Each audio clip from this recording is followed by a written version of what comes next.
Ya, jadi saya ulang. Pada kali ini kita akan pelajari tentang permintaan dan penawaran dalam pelayanan kesehatan. Subpokoknya tadi permintaan, penawaran, kurva permintaan dan penawaran, kemudian faktor yang mempengaruhi permintaan dan penawaran. Konsep permintaan dalam arti yang sederhana seperti sebenarnya tadi, bahwa permintaan itu adalah jumlah barang atau jasa yang diinginkan oleh pembeli di dalam memenuhi kebutuhan pelayanan kesehatan yang diinginkannya. Namun, di dalam konsep permintaan, ada hukum permintaan yang dikenal. Hukum ini berlaku mutlak jika faktor yang mempengaruhinya berlaku konstan. Dengan hukum dikatakan bahwa semakin tinggi harga suatu barang, maka permintaan pada pelayanan kesehatan akan menurun. Namun sebaliknya bisa juga terjadi demikian. Jadi barang atau jasa itu berlaku hukum permintaan. Semakin tinggi harga maka permintaan akan kurang. Jika harganya kurang maka permintaan akan tinggi. Misalnya harga barang misalnya sepatu. Sebelumnya misalnya 6 bulan lalu itu tinggi, namun sekarang jika ada diskon yang besar, harga barang itu menjadi turun, maka permintaan barang itu akan meningkat. Namun jika sepatu tersebut dinaikkan harganya, maka permintaan akan turun. Bagaimana sebenarnya pada pelayanan kesehatan? Pada pelayanan kesehatan itu dia tidak dipengaruhi oleh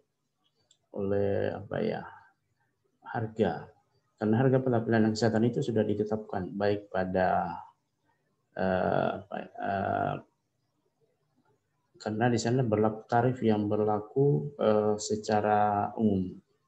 Jadi dia tidak dipengaruhi oleh faktor-faktor yang di luar. Seperti misalnya ketika ada inflasi, maka harga pelayanan di rumah sakit dinaikkan, itu tidak mungkin. Atau misalnya jika terjadi krisis moneter, maka harga pelayanan kesehatan dinaikkan. Dia tidak dipengaruhi oleh adanya faktor-faktor yang di luar.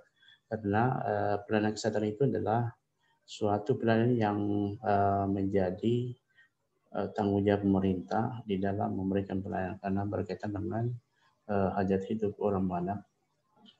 Oleh karena itu, demand pelayanan kesehatan adalah pelayanan kesehatan yang dibutuhkan dan diinginkan oleh pasien disertai juga dengan daya beli yang dimiliki oleh pasien tersebut. Jadi di sini ada keinginan dari pasien untuk menggunakan pelayanan kesehatan, tetapi di dalam penggunaan pelayanan kesehatan tersebut ada transaksi dikatakan jual beli yang harus dilakukan oleh pasien. Oleh karena itu pasien harus menyediakan dana untuk membeli pelayanan tersebut. Ketika misalnya pasien tidak memiliki dana untuk membeli pelayanan kesehatan tersebut, maka pasien tidak akan mendapatkan pelayanan. Tetapi untuk kondisi saat ini dengan adanya metode pembiayaan kesehatan di Indonesia berlaku JKN, maka tidak ada lagi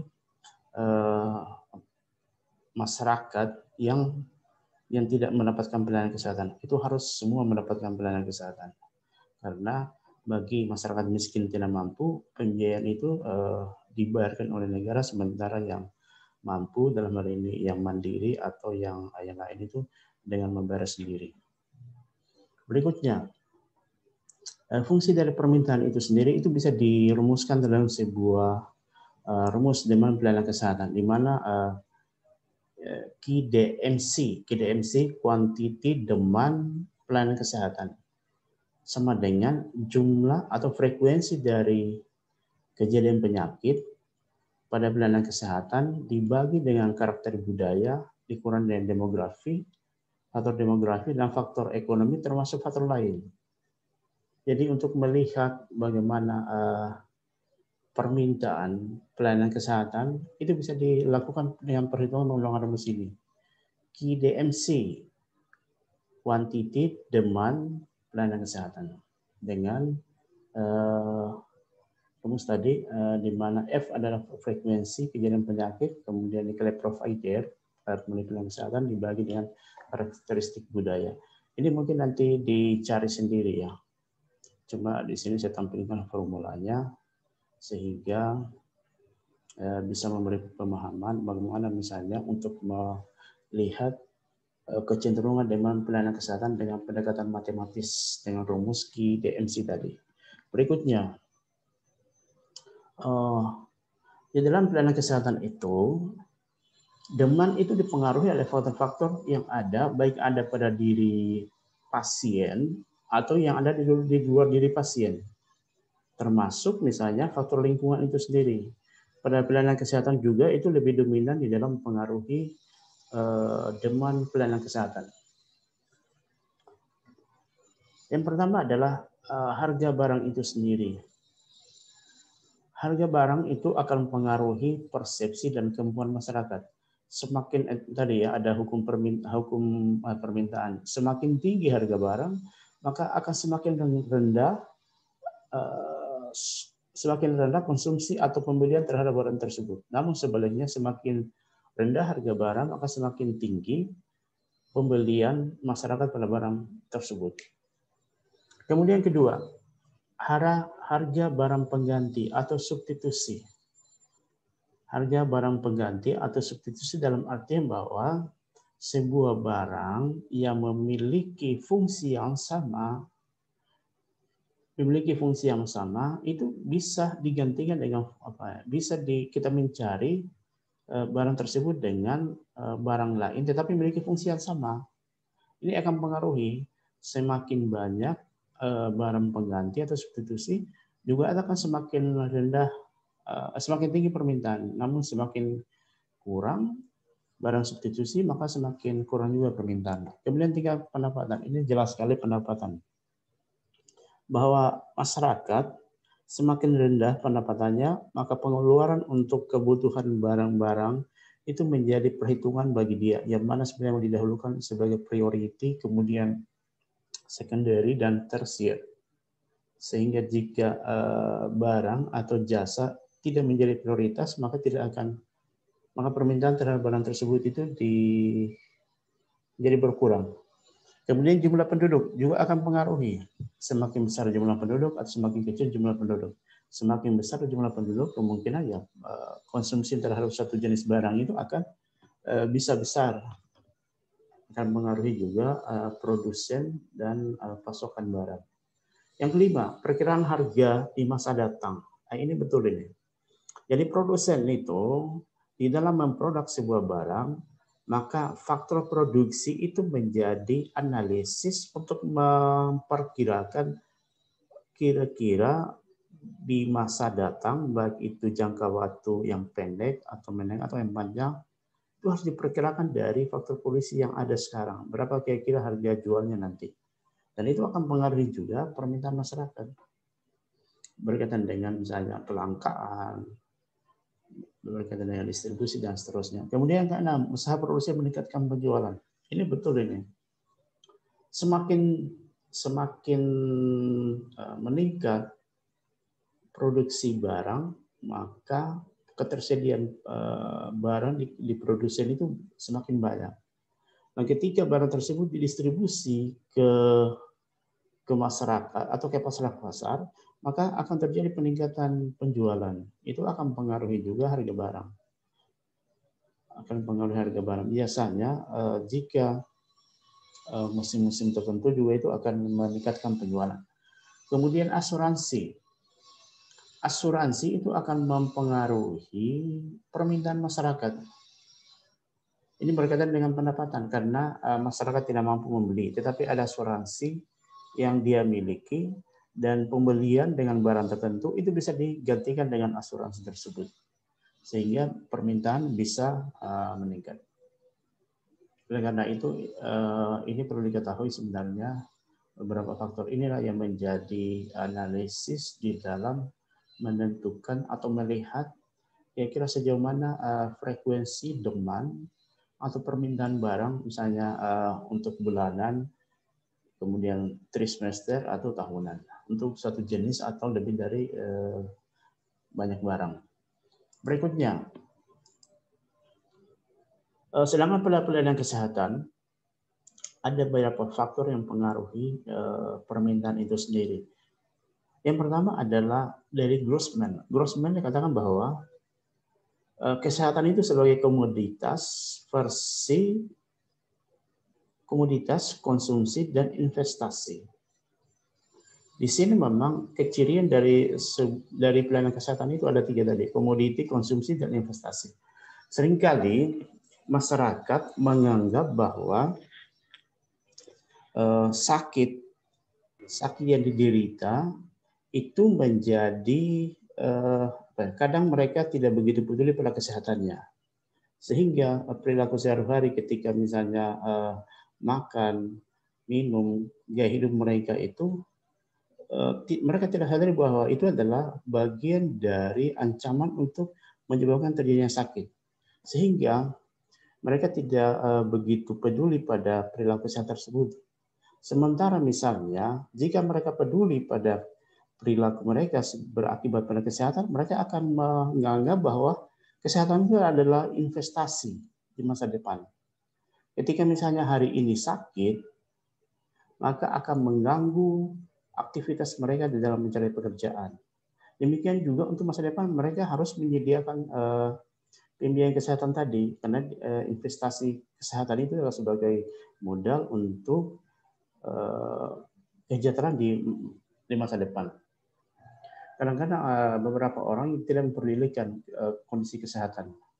Sementara misalnya di negara-negara maju, anggaran atau pembiayaan kesehatan ini sangat besar dikeluarkan untuk pelayanan kesehatan karena adanya nilai investasi yang harus dicapai di masa depan. Kemudian komoditas. Jasa pelayanan kesehatan itu adalah barang yang dibutuhkan oleh masyarakat karena dia bersifat komoditas. Bukan kita menganggap sebagai konsumsi. Konsumsi itu hanya berlaku jika ada kesakitan yang diderita oleh seseorang untuk mendapatkan pelayanan kesehatan. Oleh karena itu tadi ini komoditas dan investasi ini 2 hal yang berbeda tetapi memiliki keterkaitan dan akan mengaruhi tentang permintaan pelayanan kesehatan. Jadi misalnya hari ini pembiayaan kesehatan dengan metode BPJS di mana pegawai negeri sipil membayar biaya untuk misalnya kelas 1, kelas 2, itu adalah investasi yang harus diberikan untuk di masa depan. Ketika misalnya kita tidak sakit, bukan berarti bahwa barang itu adalah barang yang kita tidak manfaatkan. Kita akan manfaatkan pada saat kita sakit. Kemudian kedua, kejadian sakit. Kejadian sakit pada seseorang itu akan mempengaruhi juga pola pencarian pengobatan antara berbagai suku di dunia, termasuk di Indonesia itu berbeda. Misalnya dalam masyarakat Bajo, dari masyarakat Muna, dalam masyarakat Bugis, dalam masyarakat Tolaki, dalam masyarakat itu berbeda pola kejadian sakitnya, sehingga kejadian sakit ini akan mempengaruhi persepsi mereka. Misalnya, ini sebuah hasil penelitian pada salah satu suku di Papua yang mengatakan bahwa sakit itu ketika seseorang sudah tidak mampu lagi berjalan. Ada yang mengatakan bahwa sakit itu kalau misalnya sudah merasa dingin atau demam, itu dia sudah katakan sakit, maka dia mencari pengobatan sehingga akan mengeluarkan biaya untuk mendapatkan pelayanan kesehatan. Tetapi ada juga beberapa suku yang menganggap bahwa sakit itu ya nanti sudah tidak bisa bicara, nanti sudah tidak bisa bergerak, itu akan mempengaruhi juga pelayanan kesehatan. Status perkawinan. Orang yang sudah menikah dan orang yang belum menikah itu berbeda. Biasanya orang yang belum menikah itu, ini hasil penelitian, seseorang yang belum menikah itu mempunyai tingkat stres atau tingkat gila yang lebih tinggi dibanding yang sudah menikah. Mengapa orang-orang yang belum menikah memiliki tingkat stres atau tingkat kegilaan yang lebih tinggi dibanding yang belum? Karena pada yang belum menikah itu kan dia selalu menjaga syahwatnya, menjaga pandangan, itu meningkatkan stres dia. Ketika stres maka akan meningkatkan potensi untuk sakit. Dibanding yang sudah menikah, ketika misalnya dalam kehidupan sehari-hari itu ada teman bicara misalnya suami istri, kemudian misalnya syahwatnya bisa terjadi, mereka bisa melakukan hubungan suami istri dibanding yang belum. Apalagi misalnya yang belum itu juga, yang belum menikah, ketika misalnya syahwatnya muncul, maka dia bisa mencari misalnya perempuan-perempuan di luar untuk melampiaskan syahwatnya, dan terjadilah namanya kejadian penyakit misalnya seksual dan seterusnya. Kemudian pendidikan ini akan pengaruhi juga. Semakin tinggi tingkat pendidikan, maka pengetahuan dan wawasan itu akan membentuk pola pikir dan persepsi mereka di dalam memanfaatkan pelayanan. Namun semakin rendah pendidikan, itu akan mempengaruhi juga pola pikir dan cara pandang mereka terhadap penyakit. Preferensi atau keyakinan yang kelima, seperti ini mirip-mirip yang pertama tadi, kejadian penyakit. Preferensi itu adalah keyakinan yang dimiliki oleh seseorang. Apakah itu diperoleh dari nasihat orang tua, dukungan keluarga, kemudian misalnya pengalaman, kemudian misalnya cerita-cerita dari orang, itu akan membentuk persepsi dia bahwa ketika sakit itu harus pelayanan kesehatan. Pendapatan, seperti saya katakan tadi. Yang ketujuh adalah harga. Harga tadi semakin terjangkau harga, maka semakin mampu masyarakat untuk membeli. Dukungan keluarga. Dukungan keluarga di sini adalah motivasi, baik itu dari suami atau istri atau orang tua atau anak atau kerabat, itu akan mempengaruhi motivasi seseorang untuk mendapatkan pelayanan kesehatan. Nilai juga ini akan dipengaruhi oleh pendidikan, pengalaman, kemudian dukungan keluarga. Nilai yang dimaksud adalah persepsi tentang sakit. Misalnya tadi berkaitan dengan nilai bahwa sakit itu adalah ancaman bagi kehidupan, sakit itu bisa menyebabkan kematian, sakit itu menyebabkan kecacatan, maka akan mempengaruhi dia untuk mencari pelayanan. Waktu. Ini berkaitan dengan kesempatan seseorang di dalam mencari pengobatan. Ada orang sibuk, mereka tidak memiliki waktu yang cukup. Ada juga waktu yang cukup, tetapi juga mungkin dari sisi jarak juga sangat jauh untuk melakukan pelayanan, akan mengaruhi. Yang sebelah itu adalah asuransi. Asuransi itu adalah jaminan kesehatan. Uang yang sudah dikeluarkan oleh pasien, kemudian dana tersebut dikumpul oleh sebuah lembaga, ini katakan dengan BPJS, maka ketika sakit, pasien nanti akan dibayar berdasarkan biaya yang telah dibayarkan ke BPJS tadi. Baik itu untuk kelas 1, kelas 2, kelas 3, tergantung dari kelasnya dan jenis pelayanan yang ditanggung oleh JKN. Berikutnya, dari pihak pemberi pelayanan kesehatan, yang pengaruhi permintaan pelayanan kesehatan itu ada 6. Ada 6. Yang pertama adalah kualitas dari pelayanan kesehatan yang diberikan. Nah, rumah sakit di dunia, baik swasta atau negeri, rumah sakit di Sulawesi Tenggara, baik swasta atau negeri, itu berkompetisi dalam memberikan pelayanan. Semakin bagus kualitas, maka semakin banyak pasien yang datang ke sana. Semakin bagus kualitas, maka semakin besar harapan pasien, semakin puas pasien. Maka pelayanan kesehatan harus terus continuous improvement. Dia harus selalu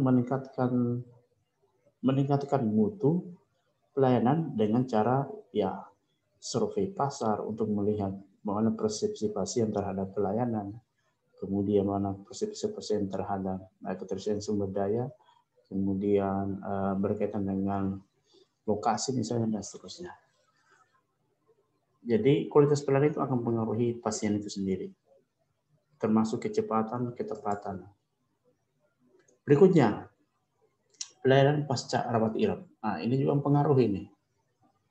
Misalnya seorang pasien yang masuk ke rumah sakit A, dia sudah mengetahui bagaimana kondisi di sana. Kemudian berikutnya dia mendengar bahwa di rumah sakit B itu bagus, maka dia masuk di rumah sakit B. Kemudian masuk rumah sakit C dan seterusnya. Dia sudah menikmati beberapa rumah sakit, maka dia sudah mengetahui rumah sakit yang mana sebenarnya yang cocok dengan keinginan saya atau kepuasan saya. Maka dia akan menetapkan satu atau lebih dari satu rumah sakit sesuai dengan kepuasan dia.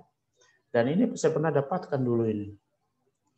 Pernah saya sakit dan masuk di rumah sakit. Ya, di rumah sakit di kota Kendari. Itu rumah sakit ASEP masuk. Seperti ini yang saya rasakan, yang saya nikmati. Tidak memuaskan saya. Saya masuk di rumah sakit B. Nah, seperti ini pelayanannya, cepat, ramah, sopan, kemudian ketersediaan alat, ketersediaan tenaga, dan seterusnya. Itu saya evaluasi.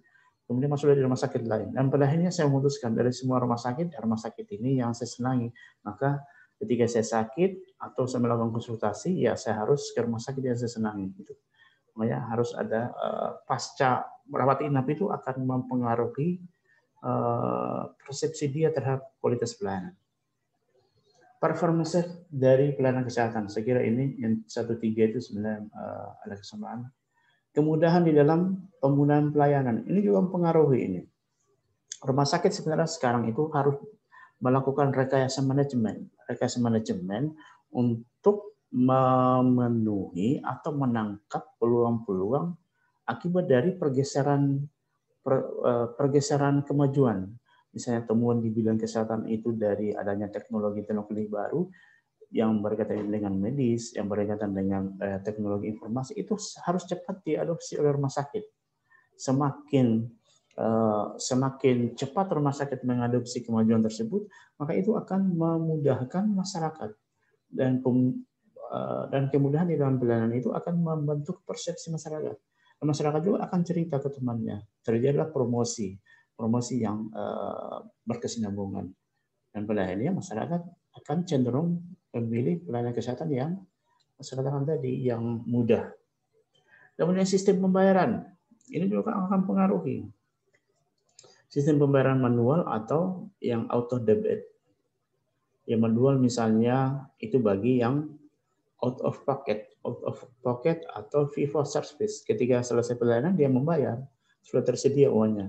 Tapi misalnya yang tidak lupa membawa uang, mereka menggunakan auto debit. Begitu dengan sistem TKS, PayPal, dan seterusnya. Kemudian yang keenam, sistem pelayanan secara keseluruhan. Saya kira ini mirip-mirip 91 sampai ya, dengan yang keenam ini. Berikutnya, bagaimana perbedaan pelayanan kesehatan dengan perbedaan demand pelayanan kesehatan dengan produk secara umum. Di sini itu kita bisa lihat kategori, misalnya dari pengertian, jenis, faktor yang mempengaruhi, pengambilan keputusan, tujuan, dan pengetahuan konsumen. Ada perbedaan.